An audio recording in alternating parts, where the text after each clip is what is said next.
礼仪是统治者为了将自己与被统治者区分而设立的一种社会制度。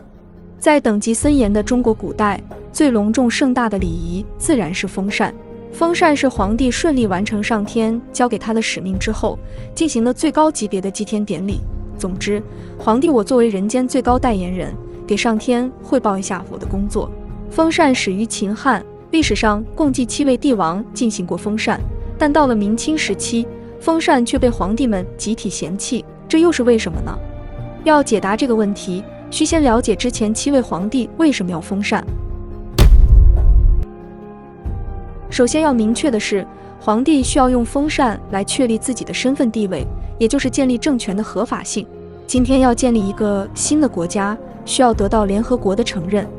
而在距离联合国成立还有2166年的秦始皇时期，想建立大秦帝国，需要得到上天的承认。司马迁在《史记》中言之凿凿地声称上古封禅72家，但毕竟没有确凿的证据，因此后人大多认为，有史以来第一个封禅的是秦始皇嬴政。嬴政要封禅是迫不得已，他统一天下后面临了一个棘手的问题，就是自己虽然通过武力征服6国，但得到了6国的身子，却没得到6国的心，在意识形态上没有完全征服这些国家。秦始皇迫切需要通过一场隆重的典礼来彰显自己的功绩，同时也向天下的子民们表明，自己一统6国靠的是上天的意志。由于是第一个，之前没有任何先例可循，究竟怎么封禅，先做什么后做什么，完全没有章法。但嬴政没办法，只能硬着头皮上，索性用秦国的仪礼来完成这场封禅。但秦始皇的这场封禅可以说失败了，半路上风雨大作，一度将他困在了山下。上天不满嬴政的统治，才会降下风雨的说法也在封禅后悄悄流行起来。之后暴秦20而亡，更坐实了这种臆测。不过嬴政至少为这前无古人的封禅开了一条路，让后世皇帝们知道该有哪些礼仪制度。第二个进行封禅的人是汉武帝刘彻。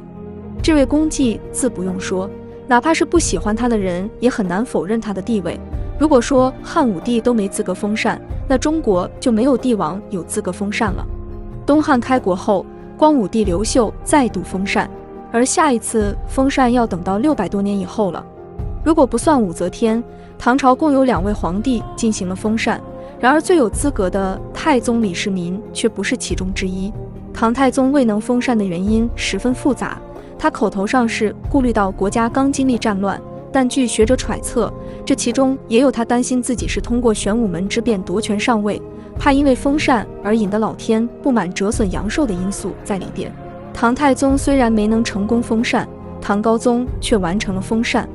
而且形式十分创新，禅礼首次加入了后宫嫔妃，而提出这个建议的人正是当时的后宫之首武则天。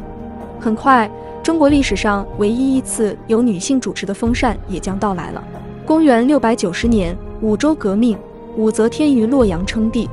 第2年，群臣上表请求封禅，武则天从善如流，在天策万岁2年封禅嵩山。武周之后，李隆基在新唐氏，并一手开创了盛唐局面，因此在开元13年，唐玄宗李隆基封禅泰山，颇有拨乱反正之意。以上封禅的6位帝王，不是开国之君，就是中兴之主。他们带领国家走向富强，自觉已完成历史交付的使命，于是向上天，更是向自己治下的臣民百姓夸耀自己的功德，以显示自己才是天命所归的皇帝。唯一的例外是宋真宗。有人说，真宗之后再也没有皇帝有脸来泰山封禅了。这句话要反过来理解，就是真宗成功把封禅泰山的名声搞臭了。说得更直观一点，就是白宫被川普入主之前和被川普入主之后的区别。但是宋真宗心里苦，他也有不得不封禅的理由。在宋代，天下有2个并驾齐驱的王朝，一个自然是大宋，而另外一个则是大辽。双方签下澶渊之盟，约为兄弟之国，所以当时的人们不得不面对这样一个尴尬的问题：宋和辽究竟哪个才是正统？宋真宗对这个问题十分头疼，然而军力孱弱，又死活灭不掉辽国，夺不回燕云之地，所以最后只得转向怪力乱神。而风扇自然而然地进入了他的视野。宋太宗时，朝中就屡有风扇之役，民间献上的各种祥瑞也层出不穷。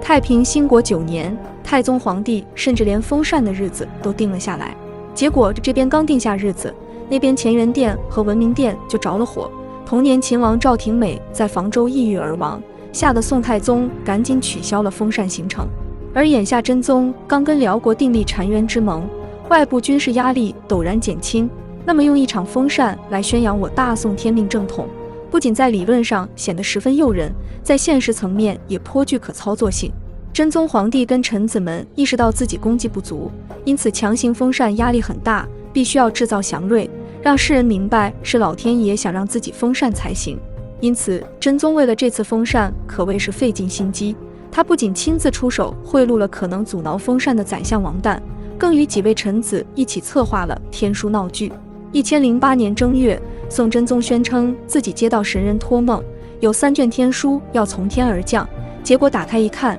天书上写的是封寿命，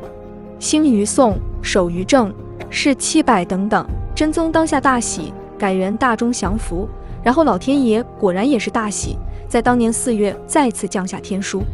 于是真宗下诏，当年10月封禅泰山。真宗所采用的封禅仪式基本上继承了唐玄宗所确定下来的封禅仪式，只是在细节上进行了调整，以便实施。而搞笑的地方在于，在封禅之前，真宗特地派人去辽国送信，说自己封禅在即，封禅时6军随行，还请友邦人士不要莫名惊诧。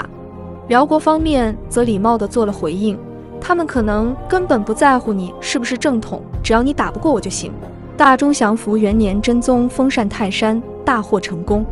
然而这没有停住他的脚步，此后的真宗魔怔一般四处出击，封禅泰山4焚阴，4罢焚阴4西岳，4完西岳封5岳，而大宋境内的各种祥瑞也如雨后春笋般层出不穷。终于天禧3年，真宗在祭祀南郊之后突然的风疾，此后频繁发病，一直发展到半身不遂，这才稍稍停下了脚步。但北边的辽国强盛如故，而辽国一天不灭，宋朝就必须按照澶渊之盟的约定，与他互称南北朝，这感觉实在是太糟了。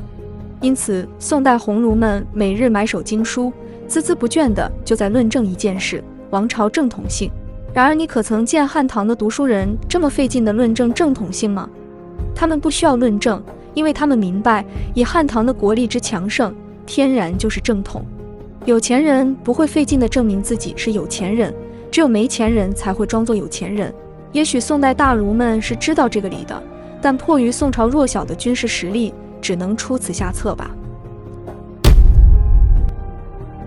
宋代正统论的争论没有帮宋朝加重历史中的分量，但起到了另一个效果，那就是君子受命于天的思想被逐渐淡化，人们不在意封禅这种形式化的东西，而更加关注统治的实际功效。